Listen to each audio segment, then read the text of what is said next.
You know, it is an honor to moderate this panel. My name is Stacy Taubman. You know, I think this panel needs to be rephrased and renamed according to Sarah. You know, don't shop hungry. I think that is the key here. I often talk about fundraising compared to dating. You know, it's the idea of that desperate grabby energy never seems to end well. So how can we avoid that? And so that's sort of the theme of today's panel. I am honored to be on stage with these women. And a little bit imposter syndrome, if we're being honest. Before we dive into these incredible women, just a quick little something about me. As I mentioned, my name is Stacy Taubman. I am a 3-time founder CEO. First company was an education-based service company. I then went on to found a women-focused co-working space that opened in St. Louis and brought it here to Denver in 2019, where we hosted Ladies Who Launch. Then, thank you. Then one of the many pivots during COVID to keep that space alive, I actually opened a med spa. So I am a true serial entrepreneur. It's been a wild ride. I have experience in a multitude of industries. And a former lifetime ago, I was actually a high school math teacher. So it has been a wild ride. And I have made every mistake in the book and had no business training. And so it is a joy to now be a chief revenue officer and be able to be a fractional CRO for companies and help the CEOs avoid the mistakes I have made by breaking down the silos from marketing, sales, and customer success. So that's a little bit about me, but let's get to the stars of the show first. Sorry, the cards, we gotta keep the cards moving. Our first panelist is Lorena, who, I have known about you and your store for your food for a long time, so it is fun to get to know you better. She is the founder and CEO of Empanadas. I'm sure you guys have had them. Yes, she came to Denver from Argentina with only $300. Imagine that. In her pocket, but was determined to make it, and here she is. She started by selling empanadas from her kitchen, mostly to family and friends. 11 years and multiple locations later, that effort has paid off. Named one of 12 hottest new bakeries in America by Zagat, featured 4 times on the Food Network and Guy Fieri's diners and drive-in and dives. Yes, it's amazing. Considered the ambassador of the Argentinian empanadas in the U.S. by the government of Argentina.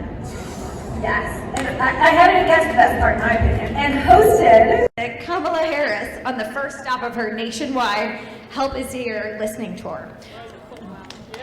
Yeah. Promoting the American Rescue Plan of 2021, and in October 2022, saw her again in her private residence in DC, along with 50 prominent Latina businesses in celebration of National Hispanic Heritage Month, to name a few. It is an honor to be on stage with you. Next, we have Tania. She is a first-generation Indian American who is a creative visionary and the Design Forward co-founder and CEO of West by East. West by East is an end-to-end solution for custom fit and on-demand ethnic clothing. The vertically integrated platform delivers personalized and size-inclusive garments at an accessible price point. It is built to help third culture folks preserve their heritage through the web, through their wardrobe. Welcome. And last but certainly not least, Lizelle. Lizelle is a dynamic and accomplished entrepreneur, marketer, startup advisor, and technologist with over 15 years of experience in the tech industry. She is a serial founder, having launched and grown several successful companies in the tech space. In addition to her entrepreneurial pursuits, Lizelle is the founder of Women Who Start Up. I'm sure we have some of you out there. It's a great organization. A global community dedicated to empowering and supporting entrepreneurs. Through Women Who Start Up, Lizelle has worked tirelessly to create opportunities for women to connect, collaborate, and build successful businesses. It is a great panel. Can you round of applause for this? You know, on the last panel, the idea of fundraising came up, and this idea of knowing your money and not having to make decisions based on fear and reactionary. And fundraising is a really intimidating experience. I remember when I started my fundraising journey, I had someone look at me and say, you know, Stacy, to raise capital, you need capital. I was like, well, Jeff, I was a high school math teacher, and I don't have a dime to my name, so what do you suggest? That was a great way to start. Since then, I raised capital through crowdfunding, through bank loans, through angel investors in a variety of ways, and the message and the advice I got over and over, which kind of don't love, was there's many ways to skin a cat. Terrible phrase, but it's true. There are so many different ways to raise money. It's not a one-size-fits-all, and it really is based on your own personal experience and risk tolerance. And so what's great about this panel, and I can't wait to turn it over, is that these women have all done it in a variety of ways, and I look forward to them giving really specific, actionable advice in those ways, so you guys can walk away feeling like, okay, this is the route I want to go, and this is some steps I can take. So with that, I'm going to turn it over to Lorena. I'd love to hear some of the ways you've raised capital and some specifics of how you went about it. Okay, buenas tardes. Good night. I try everything.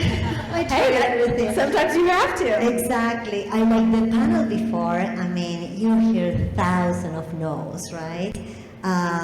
But those no's are different type of no's, right? I mean, they are hurting you because they mean that you are doing something that doesn't have any value, right? And that is super painful, so that it probably can. So my first way to change that mindset, because if not, I mean, you die right there in the intention to build your dream. So I changed, and I was trying to believe that I need believers instead of loans, or instead of clients, or instead of a vendor. I need somebody to believe in what I'm doing. So that's the way how I start seeing people, right? And that's the way how I start to connecting with them. And the first believers were my clients, in a location that nobody could find me at that point. It was Lakewood, not even my friends. So I was there, and the door opened, and I was, oh my God, somebody believed in me. So they come, they try the product, they come back, and they bring more believers. So that was kind of an easy way. I say, okay, if a client, I have a believer in a client, I will have a believer in a vendor, because that's another thing. At the beginning, not even the big vendor sells to you, because you are too small. So you who need to go to the supermarket or to the restaurant place which sells for restaurants and start getting your product. So I need a believer. I need a believer right there. And it took me a little bit, but I got a believer. And at the same happened with funds, you need believers. And the way of communicating that in a way that I found that is a good way to me is not asking, but is communicating what I need. And since the beginning, you are always going to need to communicate what you need. And you are always going to need money, because what I want is to grow. So it is a different ways and different process that you are going to start creating and defining the way of communicating to those potential believers. So, of course, I had my mother-in-law who was a believer, another good friend, and with those $4,000 I was able to open that location that nobody could find me. But after that I got kind of more money, people that they believe in me, and that was a type of organizations that are not banks, but they kind of support you with those. And because I wasn't bankable at that time, of course, and after that, with few years and with more track of my business, I was able to be able to be bankable. And of course, SBA was there behind me, and then a venture capital. So basically, I feel that I touch every single area of the business, but I want more. So please be my believers there. Yes, if you're not growing, you're dying. So I can appreciate that. And I love that you are focused on not necessarily just grabbing the capital, but creating believers. And it sounds like you've done it through first a friends and family round, then went to banks, and now onwards and upwards to venture capital. I mean, it really is a progression. I think when I first started fundraising, I assumed it was like Shark Tank, and I had to start with a venture capitalist. I had no idea that, they're not going to talk to you for a while.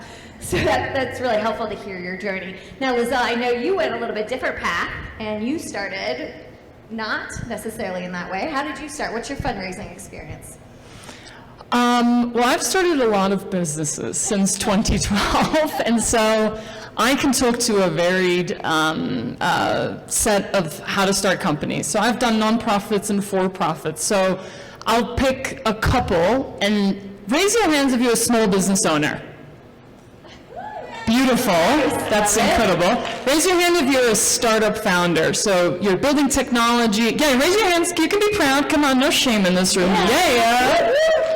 So a lot of small business owners, so let's touch on that. So in 2012, I came up with this idea that would blossom into, this is one of the companies I've built, which would end up being Women Who Start Up. So more of an organization, and had a for-profit side and a non-profit side. And it started with 3 friends, and then it was 5, and then it was 50, and then it was thousands of people. So by 2015, I had to really figure out, how was this small idea that was a passion project going to turn into a business that could self-sustain, had cash flow, could pay for things like design and, all sorts of things like accounting and the things that you need for your businesses, right? And so I was one of the very first in-person community organizations that would go digital. Has anybody heard of Slack? Okay, so in 2014, right before 2015, I was one of the first 10 communities to launch on Slack before the world knew what the hell Slack was. So I was like, what is this thing? It connects people, brilliant. I don't give a shit if it's for companies and organizations to talk about stupid shit like, daily memos. This is maybe the way that I can connect humans in between these monthly events, and holy shit did we. So what did I do? I stitched together all sorts of weird things. I used Zapier and Stripe before anybody else knew what Stripe was, and I connected that back to Slack, and I built a membership SaaS model for our organization, and I launched a membership model to go online and join Women Who Start Up online, and I made $20,000 overnight because 1,000 people joined, and I went, oh shit, baby, yeah. Bring it on. I can pay for shit. Let's rebrand, let's build a new website, let me hire some people to come and help organize our events. And my motto in life with any type of business, and this is one small one that I wanted to explain because there's a lot of small business owners in here, is you have to lead with the notion that a business is always about people, but it is always about money. If you're building something that's not focused on money, you are tinkering on a project. This is good. Tinkering and projects can lead to businesses. Me wanting to learn from other women about business, technology, innovation, invention led me to tinker, led to a project, and it led to a business. You with me? Yep. Okay, so that's just one example, right? In 2016, I'll tell one more quick story. In 2016, I was working on a consumer technology startup. It was called Woof, literally. And it was a smart dog collar, and we had no idea how we were gonna raise the first dollar to actuate this idea. It was in November, and we were facing the Thanksgiving holiday season. It's not a great time over the holidays to try and raise money. So I learned about a little thing called Kickstarter. And I learned about a little thing called crowdfunding. And I thought, if there's one thing I can do really well, is I can tell a good story around an idea to actuate it into a business. That's where I lead from. That's how I lead. This is how we have to lead. We have to be storytellers when we're building businesses. And so I kicked off a crowdfunding campaign with my 2 colleagues on Black Friday. And I worked, I swear to God, for 20-hour days for 2 straight weeks, and we raised $100,000. It It was the hardest money I've ever raised in my life. I don't remember that Thanksgiving. I don't remember 2015, clearly. But it taught me so many things. By the way, that business didn't succeed. It failed. Because I had to learn, like, hardware is extremely expensive. And I had to learn a million other lessons. But it was substantial, because I figured out a way to go from $0 to $100,000 to start really fundraising and get the ball rolling. And the customer was the investor. And so, if you want to learn more about things like that, come find me. That's awesome. I like that you took it a little bit further. You mentioned believers. You too were creating believers, but really based on community. And I think building a community is one of the most important things to think about when you are thinking about fundraising, and especially if you're going to do crowdfunding. It seems like a lot of your funding came from building community. Tania, I know you have similar stories and themes. I definitely am excited to hear about your fundraising and financing experience with your company. Yeah, I mean, what I got from all three of you, you're pretty much like, you gotta throw money to make money.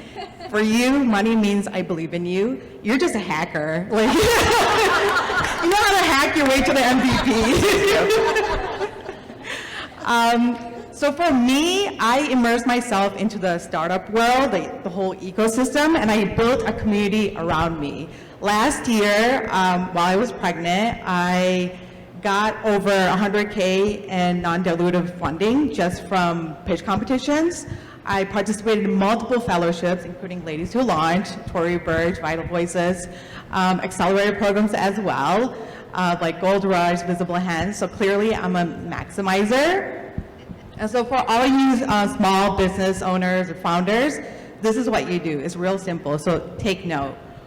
What you do is just take some time every week, anywhere between 2 to 3 hours, and I don't know if any of you are like following all these startup newsletters. I do, like 10 to 20. I scan all of them.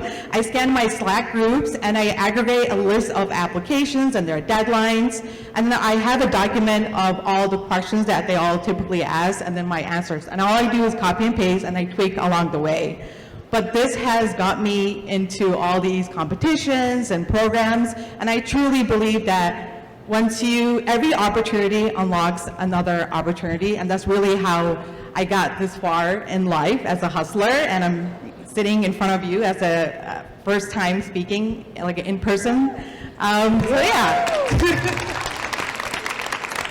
Well, and I appreciate that. Pitch competitions are no joke, right? It sounds like you have invested a lot of time, and standing up in front of people and talking about your company takes a lot of skill. So I'm very impressed by that. I am drinking the Kool-Aid of ChatGPT, so I will say one thing that might make that process a little bit easier is typing in, what are some pitch competitions in my city? I would recommend it. I am definitely drinking the Kool-Aid. If you haven't checked it out, I would encourage you to check it out. Moving on. Fundraising is not an easy process. As we've heard, you're going to get a lot of no's, and there's going to be days where you want to throw in the towel. You're going to make a ton of mistakes. I definitely have made them. I made a $10,000 mistake when I started fundraising. That Kickstarter or Indiegogo campaign that I raised $20,000, I turned around and spent $10,000 on a lawyer and did some things that I would not recommend someone do, and have a big old binder of a private placement memorandum that I did not need. So I've definitely made mistakes and learned a lot of lessons of what not to do on raising capital. And in hindsight, I definitely have some advice and things that can help founders, and I'm sure all of you ladies do. So I'd love to hear, Lorena, some advice you have, or let me go a different way, because I'm going to save the advice question for the last one. What lessons have you learned that you think would be helpful to this audience about specifically raising capital, maybe approaching venture capitalists, or how do you navigate the friends and family piece of things? Really tangible advice around raising capital. Raising capital. Okay. I think one of the most important pieces, and it is very necessary, and it's not going to happen sometimes because you get so nervous because you're asking for money. So is forget about the passion that you have of what you're doing. And that is very easy and difficult thing to not forget. So I will say passion always there. Who else is going to believe with me that Maria Empanada is going to conquer the world? I mean, it's only me. So how am I not going to communicate that, right? I'm going to expand nationwide. So if I don't say that and I don't transmit that, nobody else is going to believe it. So data, presentation, all that is beautiful, and it creates, of course, are the different kind of pieces of the beautiful package, but the package is you. So I think it's very important that grab 2 glasses of wine before, enter into a pitch, and just be yourself. Forget about the nervous. That is such great advice. And one of the many reasons I compared to dating, right? It's very much going on a lot of first dates, and you gotta believe and see your value to get through all those dates. Lizelle, how about you? What are some lessons learned from crowdfunding and bootstrapping it? I can come back if you'd like.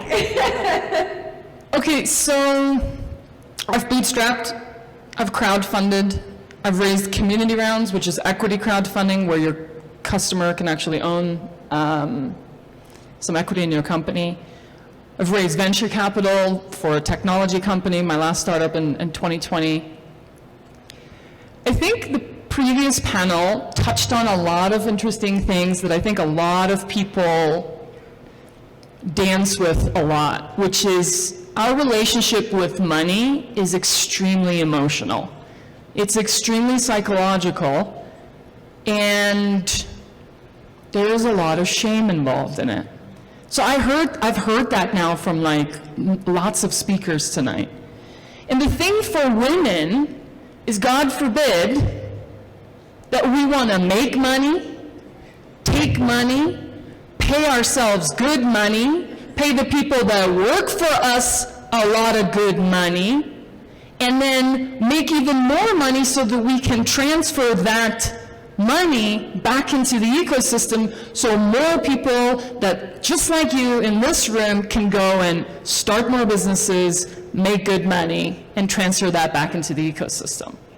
So when we're talking about lessons learned, I'm still a student. I am, every single day of my life, I've built 5 companies. I hope to build 5 more. I hope I build companies until the day that I'm in the dirt, or however that plays out. I think the most important thing that you have to understand about the notion of starting a company is that you have to start to get to know yourself. There is a very deep relationship with being open enough to get to know yourself, and I mean really get to know yourself, the trenches type of stuff, so that you can get out of your own way, work through your own personal traumas, your own personal bias, your own personal stuff, so that you can get up and have the confidence to take on the world, to take on the task, to take on the business, to take on the mission, to take on the passion, to take on the obsession. And let's be honest, there are moments that we are fortunate enough to feel like it is our time. And if we are not ready, we're gonna muck it all up. And you know what? That's okay too. I've mucked a lot of shit up. I like that I just said mucked a lot of shit up.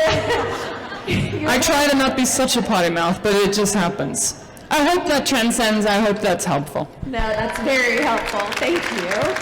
And last but certainly not least, you've done a lot of pitch competitions and non-diluted grants. Someone thinking about going that path, what are some lessons that you have learned that would help them out in the audience? Yeah, I think getting comfortable with the uncomfortable and know how to kind of like sell yourself and using the proper language. And I'll explain that. I did a crowdfunding campaign in 2021 through I Fund Women. It's a crowdfunding platform. And it was really scary for me to reach out to everyone I knew. So family, friends, mentors, past customers. And I would call people up. It was still the pandemic, and be like, how are you doing? Checking on people, and at the end I'd be like, by the way, I'm launching a campaign. Can you contribute $20? And I was very particular about, like, it's not a donation, it's contributing to the company's success. I was like, $20 and you get a plantable thank you card. They're like, oh, that's $20, that's nothing. I was like, or $45 and you get a plantable thank you card and a few handcrafted products, and you're supporting artisans in India. They're like, oh, that's not bad. And another thing is that when I first launched, I had to go to Detroit for a wedding.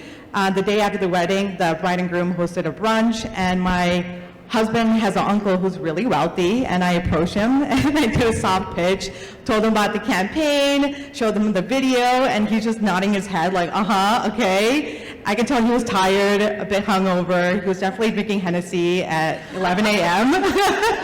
And then he just looked at me, he's like, not here, not now, and walked away. I'm like, oh my God, what did I do?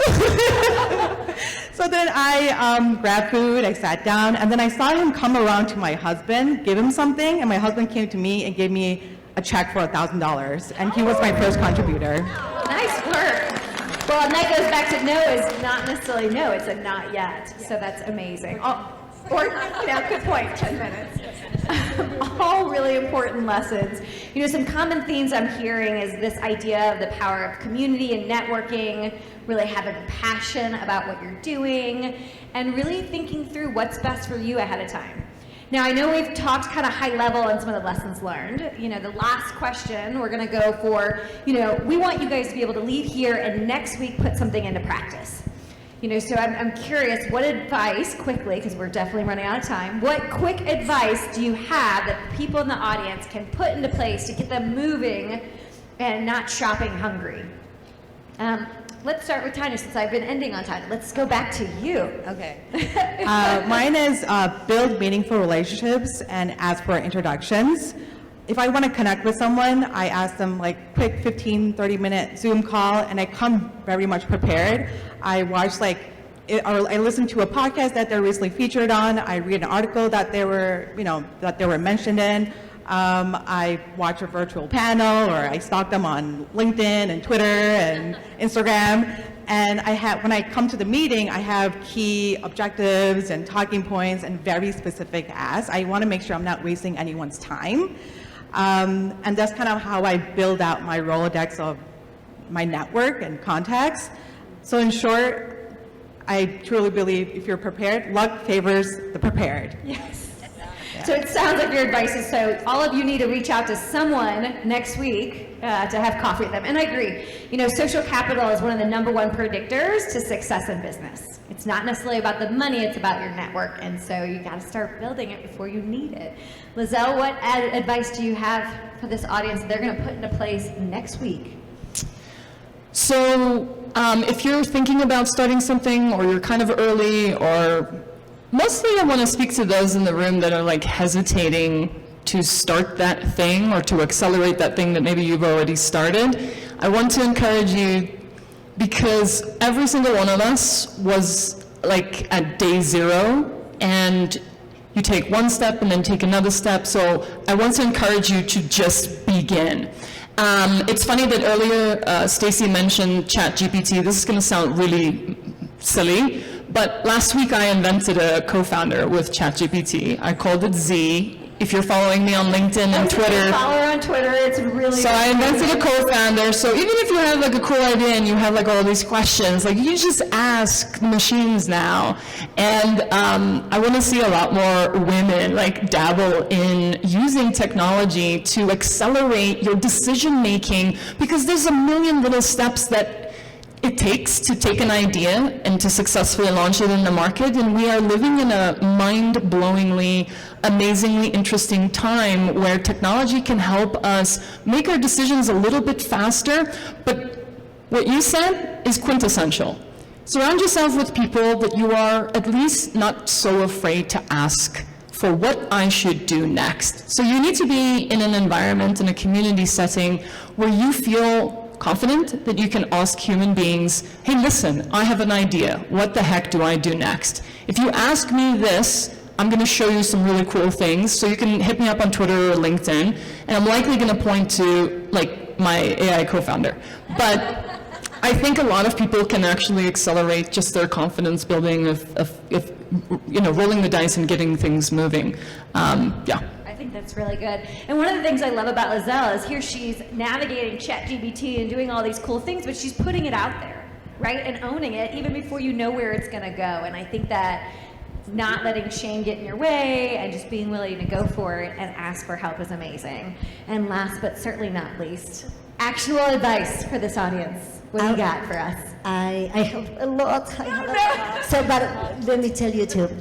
One is I am in the industry that absorbs you a lot, right? I mean, somebody if you want to put a restaurant, everybody tell you, okay, you don't have more life. And it's kind of true at the beginning, but you can't let that happen. So one of my best suggestions is set time to go out and do exactly what you are doing right now. Participate of this kind of event, talk to people. If you came with your friend, forget about your friend, go talk to the rest. Do that, you need to know, and that's exactly how I didn't went to a pitch, I didn't do anything of those. My venture capital money, I got it exactly in one event like this. And this was, of course, me all over him. Hey, I need to talk to you, I need to tell you about my concept. And he, no, it's not time for me to talk to you. And that was perfect. But 3 years later, I received a fantastic email. Hey, now it's time to talk. So those kind of things come from this type of event. So leave your business and be a little bit outside and talk to people. And the other one is, please follow your instinct. That's super big. And I block it sometimes because, of course, an investor tells you, instinct? That doesn't have any data, right? That doesn't have any, correct, no graphic, nothing. So I block it. Oh, no instinct. No, that's not true. So please keep your instinct with you. Nobody more than you are going to know what you want and how to build this is you, okay? So your instinct on top. Such a good one to end on. Well, the one thing I want to bring up that I think we've heard all along, there's a quote that we used to live by at Rise Collaborative, and it is, you are the average of the 5 people you spend the most time with, by Jim Rohn. And I think that is such a powerful quote, and I think this audience represents amazing 5 people, including this panel. And that's one of the great things about Ladies Who Launch. It's an amazing network, and I hope you all stick around after the final panel and get to meet 5 incredible founders or friends that can be in your corner and can be your community.